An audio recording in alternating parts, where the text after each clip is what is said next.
Chapitre 5. Le juge loup.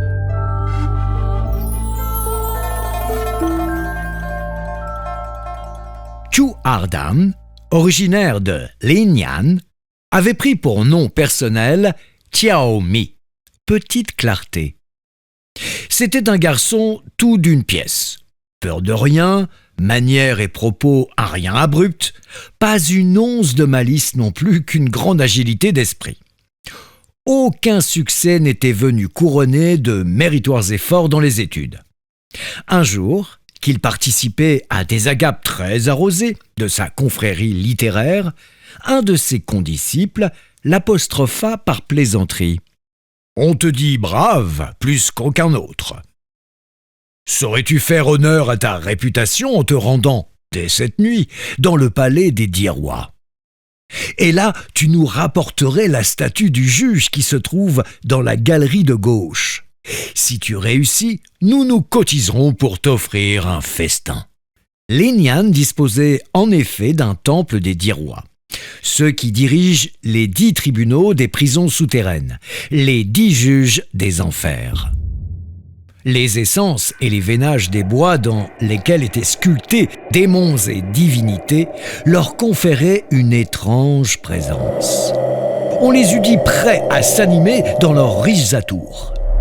C'est dans la galerie de l'Est que se tenait la figure la plus impressionnante. Celle d'un juge qui vous dominait de toute sa stature et dont une barbe rousse prolongeait le visage verdâtre. Il se disait que certaines nuits, dans cette galerie, on entendait les hurlements des morts soumis aux affres des divers châtiments. Nul ne s'y risquait sans que tous les poils de son corps se hérissent. Aussi, les compagnons de Chu pensaient-ils le mettre dans l'embarras. Mais il se leva en arborant un large sourire et s'en alla incontinent. Il ne fut pas long à revenir, et on l'entendit s'exclamer à la porte. « Me voici, accompagné du grand juge barbu que vous avez convié à notre assemblée. » Et tous de se lever à l'entrée de Chu qui portait le juge sur son dos. Il le déposa au milieu de la tablée et répandit le vin par 3 libations en son honneur. Les convives le regardaient faire sans même pouvoir dissimuler leur malaise, tous transis qu'ils étaient. Ils retrouvèrent de la voix pour le prier de rapporter au temple la statue.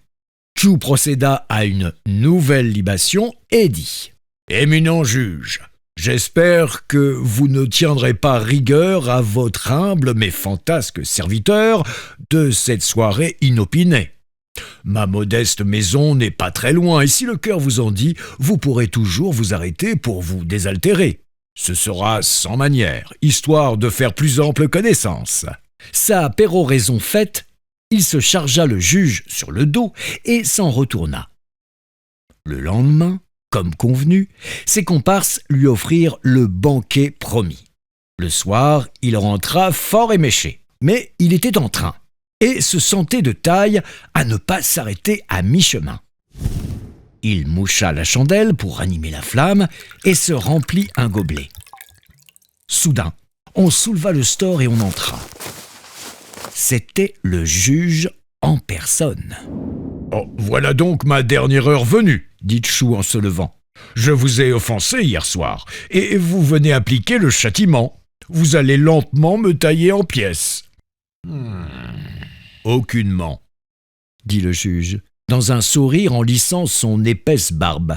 « Vous vous êtes montré la nuit passée tout à la fois gaillard et accueillant en me trouvant disponible ce soir. Je me suis fait une joie de répondre à votre invitation. » Enchanté du tour que prenaient les choses, Chu s'empressa d'accueillir notre hôte de marque et le pria de s'asseoir, tandis que, lui-même, rinçait la vaisselle et attisait le feu. « La température est clémente, buvons donc froid, » suggéra le juge. Chu acquiesça et déposa un pichet sur la table avant d'aller prévenir la maisonnée qu'il fallait préparer des mets et des fruits.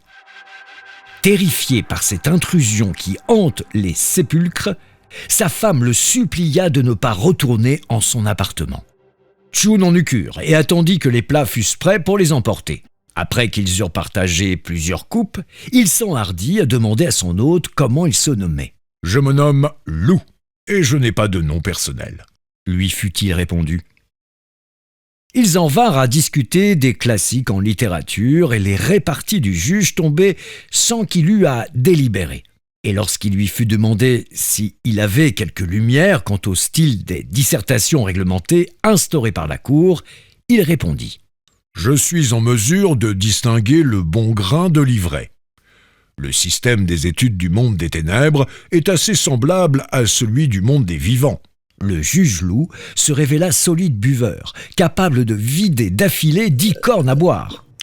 Chu, qui avait trinqué toute la journée, s'écroula aussi lourd qu'un monceau de jade et se mit à ronfler sur la table, la tête dans les bras. Lorsque son esprit embrumé se dégagea peu à peu de ses vapeurs, Chu put constater, à la lueur jaunâtre de la chandelle agonisante, que son spectral visiteur s'était évaporé. Mais ce dernier prit ses habitudes et revint dès lors tous les 2 ou 3 soirs. Il en résulta une sereine entente qui les fit dormir côte à côte quand leur prenait le besoin de se reposer. Chu montrait souvent au juge les brouillons de ses compositions et Lou s'emparait du pinceau, le trempait dans l'encre de cinabre et apposait invariablement ses corrections et remarques critiques sans que cela eût d'effet. Une nuit, où le jeune homme avait bu jusqu'à plus soif, il s'affala sur le lit et laissa le juge continuer seul à siroter. Dans l'état nébuleux où l'avaient laissé l'ébriété, Chu ressentit soudain une douleur diffuse au ventre. Brusquement sorti de sa torpeur, il vit son compagnon assis, bien droit devant le lit, occupé à lui remettre en place les entrailles qu'il avait dévidées. « Notre commerce était de bonne aloi, » dit Chu, désemparé. « Quelle raison aviez-vous donc d'ainsi m'éventrer ? » ?»« Oh, soyez sans crainte, » répondit le juge en souriant. « Je procède à une substitution de viscères pour que vous ayez la tripe plus académique. » Et il acheva tranquillement de reloger les entrailles, serra les lèvres de la plaie et banda le tronc. L'opération s'était faite sans laisser la moindre trace de sang sur le lit. Et Chu ne ressentait qu'une sorte d'engourdissement dans toute la poitrine. Il vit Lou déposer une pièce de chair sur la table et lui demanda ce que c'était. « C'est votre cœur, » répondit le praticien. « Votre lenteur à rédiger des compositions ordonnées tient à ce que les cavités de cet organe sont obstruées. Parmi les milliers et les milliers de cœurs disponibles dans la réserve infernale, j'ai choisi celui que je viens de replanter dans votre poitrine. Il m'a paru excellent et adéquat. Le vôtre, je le garde pour remplacer celui que j'ai emprunté. » Là-dessus, il s'éclipsa en prenant soin de refermer le ventail. Au lever du jour, Chu défit le bandage et put constater que la plaie s'était refermée, ne laissant avoir qu'une cicatrice rougeâtre. Il acquit une aisance dans l'art rhétorique qui l'étonna lui-même et parvenait même à mémoriser des textes à la première lecture. Il ne fallut pas longtemps pour qu'il soumette ses nouvelles productions à l'œil critique du juge. « Ah, c'est sans commune mesure avec ce que vous faisiez avant. Cependant, la voie qui vous a été tracée ne prévoit pas que vous n'accédiez jamais à un haut rang de dignitaire. Il faut donc vous résoudre à ne pas dépasser l'échelon provincial des concours. » « Et quand cela doit-il advenir ? » « Plus tard que cette année. Vous devriez même être le lauréat. »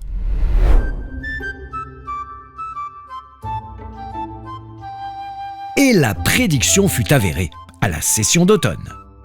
Ses condisciples, qui d'ordinaire se gaussaient de lui, se regardèrent médusés et incrédules quand ils purent lire ses travaux parmi ceux publiés par l'administration. Ils l'assaillirent de questions et finirent par arracher le fin mot de l'histoire. Aussi sollicitèrent-ils de Chu qu'il intercède auprès du juge Lou pour lui être présenté.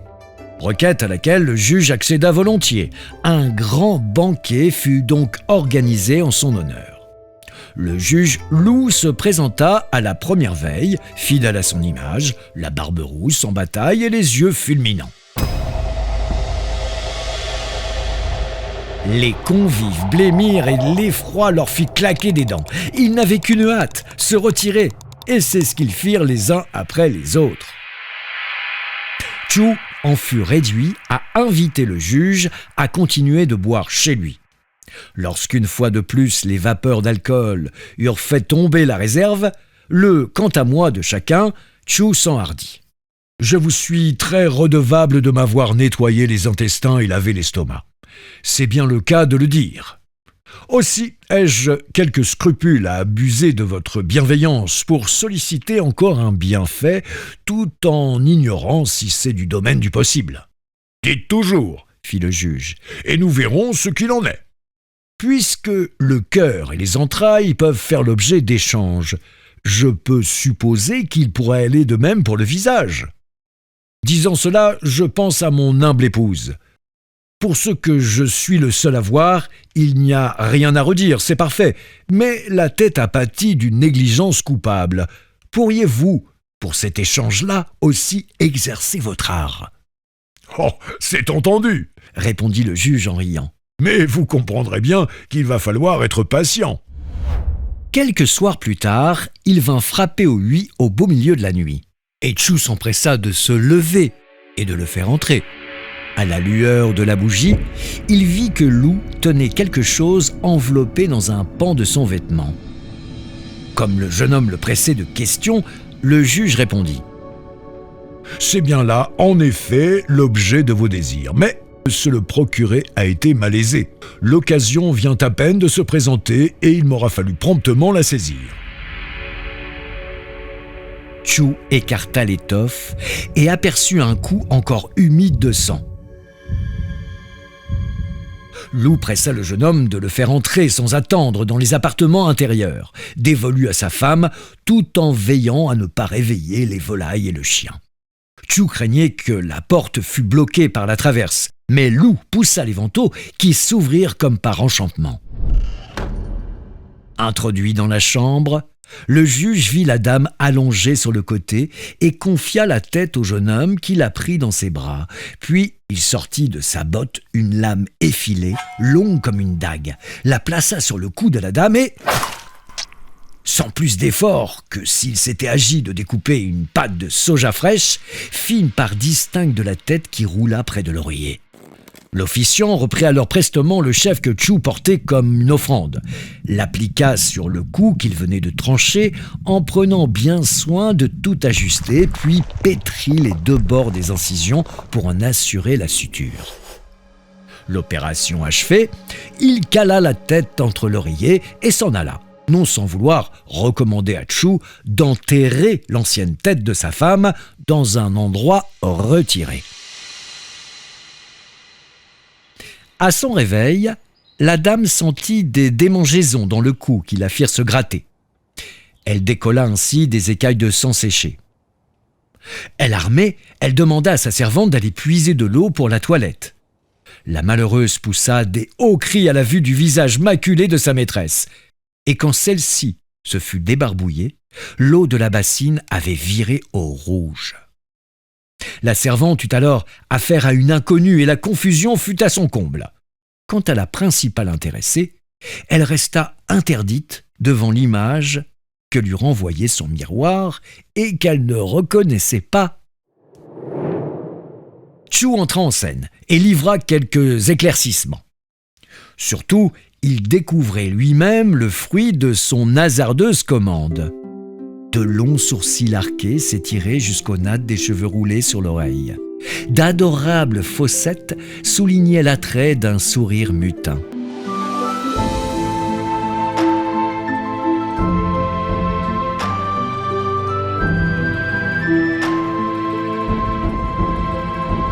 Il crut qu'il s'agissait d'une beauté échappée de la peinture d'un grand maître. Il dégrafa le col de la tunique pour apprécier l'état de la greffe. Mais ce qu'il perçut, plus que la trace rouge de la cicatrice, ce fut la différence des grains et des teintes de peau, de part et d'autre, de la ligne de partage. Comment en était-on arrivé là ?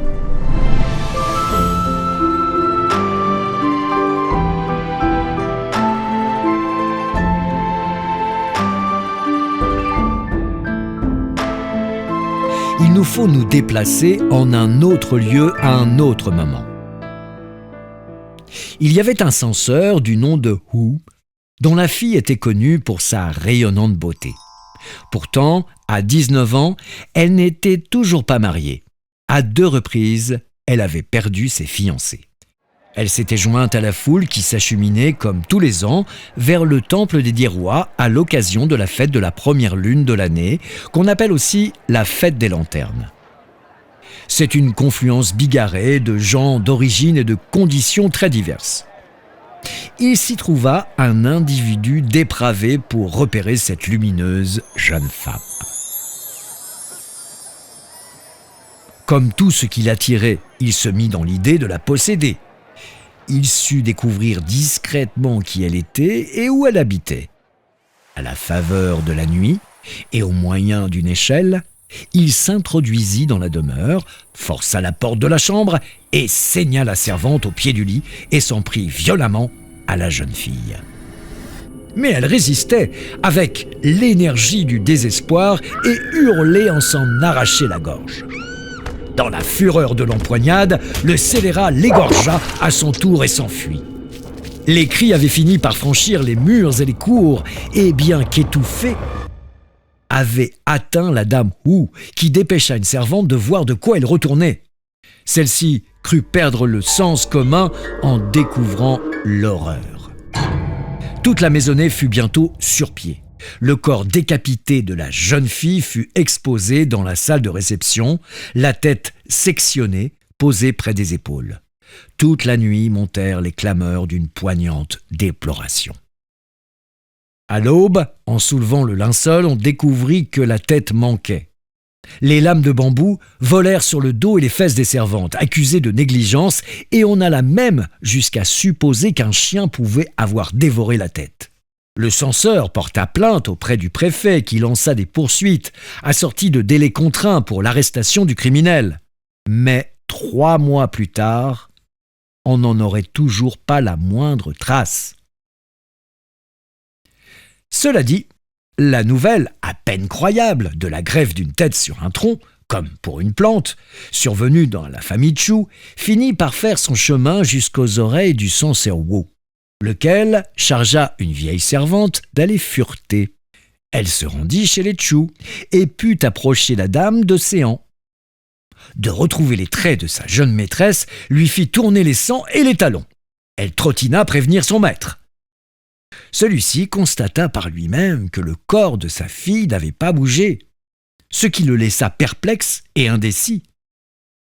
L'idée germa en son esprit que Chu était à l'origine de la mort de sa fille par quelques accointances occultes avec des forces innommables. Il résolut d'en avoir le cœur net et se rendit chez Chu. Celui-ci répondit : « Ma femme m'a rêvé qu'elle changeait de tête et le rêve s'est réalisé. Je ne saurais vous en dire ni le pourquoi ni le comment, mais ce serait une terrible injustice que de m'accuser du meurtre de votre fille. » Le censeur n'en crut rien et porta plainte. Le juge enquêteur procéda à l'interrogatoire des gens de Chu, dont tous les témoignages concordèrent avec celui de leur maître. Le magistrat se trouva dans l'incapacité de se prononcer.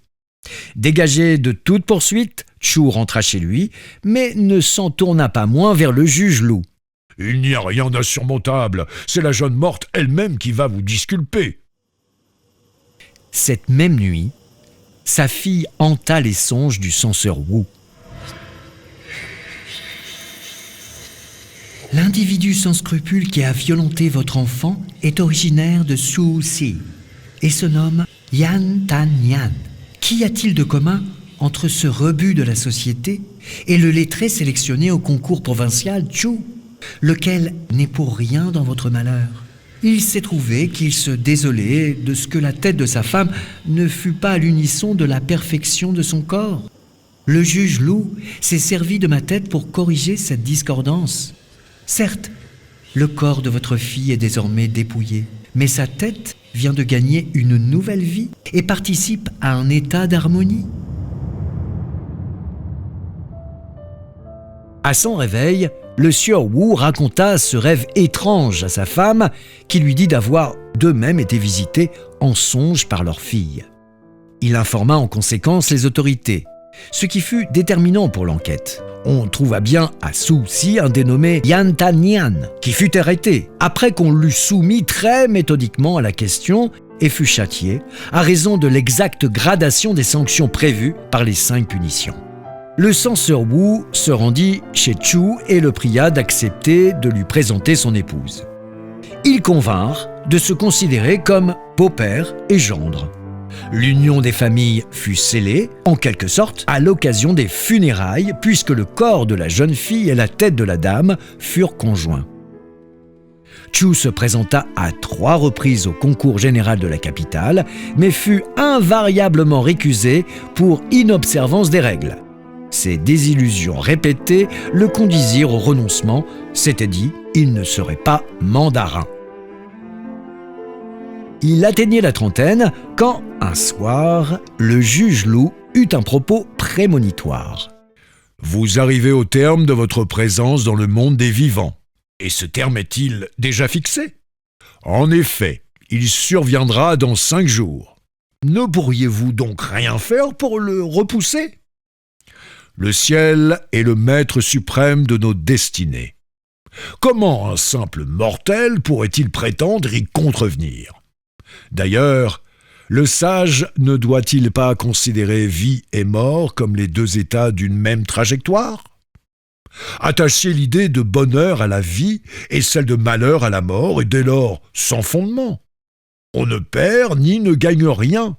C'est un passage, une transmigration. Chu en tomba d'accord et ne s'occupa plus dès lors que des préparatifs funéraires. Choix du cercueil, du linceul, de ses vêtements mortuaires. Et c'est dans son habit de cérémonie qu'il rendit le dernier soupir à l'heure dite. Le lendemain, alors que sa femme s'étourdissait de lamentations, tout contre le cercueil, Chu répondit à ses ferventes invocations et remonta des limbes, provoquant sa terreur. Il s'efforça de la rassurer. « De fait, je suis une apparition, mais quelle importance puisque j'existe par vos yeux. Je vous reste très attaché, vous qui êtes veuve désormais, et notre fils orphelin. »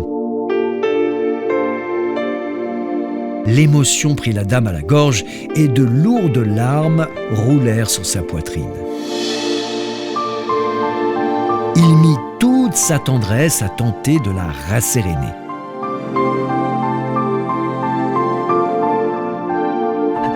Selon des récits des temps immémoriaux, dit-elle, il arrive parfois que l'esprit rejoigne un corps qu'il a quitté. Puisque le vôtre a pu s'extraire des ténèbres, pourquoi ne pas parachever ce retour parmi les vivants ? Les décrets du ciel quant à nos séjours terrestres sont irréfragables. Vous a-t-on confié quelques offices au royaume des ombres ? En effet, le juge Lu m'a recommandé à la fonction de surintendant des procès, ce qui induit des charges et des honneurs du rang mandarinal. Mais cela ne me pèse pas. Elle avait encore bien des questions à lui poser, mais le spectre l'interromput. Le juge Lu m'a accompagné. Fais-nous servir quelques nectars et des douceurs. Sur ce, il se volatilisa brusquement. La dame se plia à ses exigences d'outre-tombe et fit servir dans une pièce voisine. On entendit alors le tintement des coupes qui s'entrechoquaient et les rires qu'on eût dit de bons vivants. Mais à minuit, quand elle osa se permettre une indiscrétion en risquant un regard, tout n'était à nouveau que ténèbres. Dès lors, les visites de Chu se firent régulières, tous les 3 soirs, et même un peu plus. Elle connut des nuits aux attentes satisfaites que nourrissait un fantôme. Il guidait aussi ses actions pour administrer les affaires domestiques.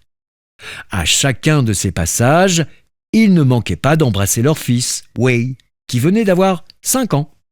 Lorsque le garçonnet eut 7 ou 8 ans, il accompagna ses premiers pas dans la lecture. L'enfant avait l'esprit éveillé. Dès 9 ans, il pouvait rédiger des compositions. Bachelier à 15 ans, il fut admis à l'école préfectorale. Cette présence paternelle était telle qu'il ne vivait pas orphelin. Mais à partir de cette époque, les visites de Chu s'espacèrent jusqu'à devenir mensuelles. Un soir, il fit savoir à sa femme : « Cette nuit, nous nous séparerons à jamais. » « Pour quel horizon nous quittez-vous » ? Un décret de l'empereur des cieux m'a nommé préfet à Teruah, les monts occidentaux. C'est une destination qui demande une longue pérégrination. L'éloignement et mes occupations mettront un terme à cette période où je pouvais paraître encore présent en ces lieux. Mère et fils ne pouvaient se détacher de cette figure devenue pour eux tutélaire et laisser s'exprimer leurs émotions. « Épargnez-nous cela, dit-il. Toi, fils, as atteint l'âge de te prendre en charge. La matérielle est assurée. Nul couple ne saurait survivre au-delà de la mort. Vient inéluctablement le moment de la séparation. Puis à son fils : « Conduis-toi en homme au caractère droit et ne dilapide pas le patrimoine que nous te confions. Nous nous reverrons dans 10 ans, pas avant. » Il s'évanouit alors. On ne le revit plus.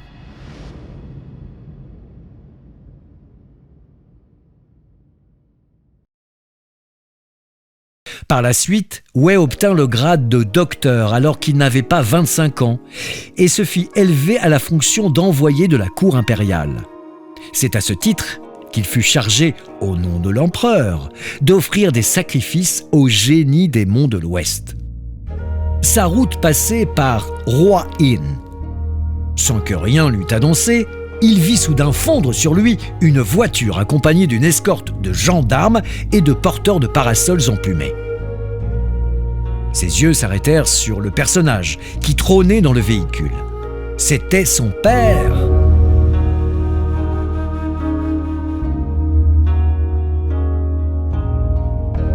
Il sauta de son cheval pour se prosterner en larmes sur le côté gauche de la route. Le père fit arrêter la voiture. « La réputation flatteuse que tu t'es acquise me permet de fermer les yeux. L'âme en paix. » Wei resta prosterné. Chu pressa l'attelage de repartir. Ce fut si vite fait qu'il n'eut pas le loisir de poser un dernier regard sur son fils. À quelque distance de là, toutefois, il tourna la tête, détacha le sabre qu'il portait à la ceinture, le lui fit porter et lui cria de loin : « Porter ce sabre t'ouvrira la voie des honneurs !» Wei aurait voulu le suivre, mais voitures, chevaux et cortège disparurent sur les ailes du vent. Il en fut douloureusement affecté et resta désemparé. Puis il fit glisser le sabre hors de son fourreau. La lame était superbe et portait une inscription. « Libérée soit l'audace, contrainte l'envie, sagace l'esprit et droite l'action. » Wei fut promu plus tard à la tête de la cavalerie. Sa lignée s'enrichit de 5 fils, Chun, Tian, Hu, Ruan et Shun. Une nuit, il entendit dans son rêve son père lui recommander de transmettre le sabre à Ruan, ce qu'il fit. Ruan fera plus tard une carrière d'administrateur respecté et estimé.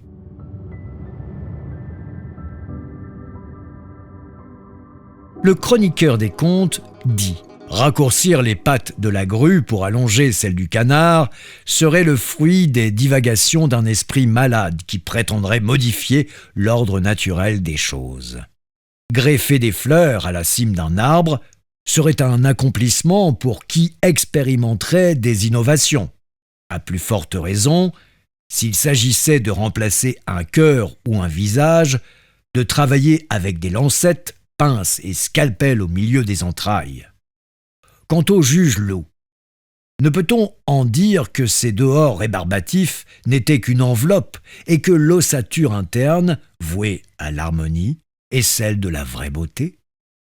La fin de la dynastie des Méhin ne remonte qu'à quelques années.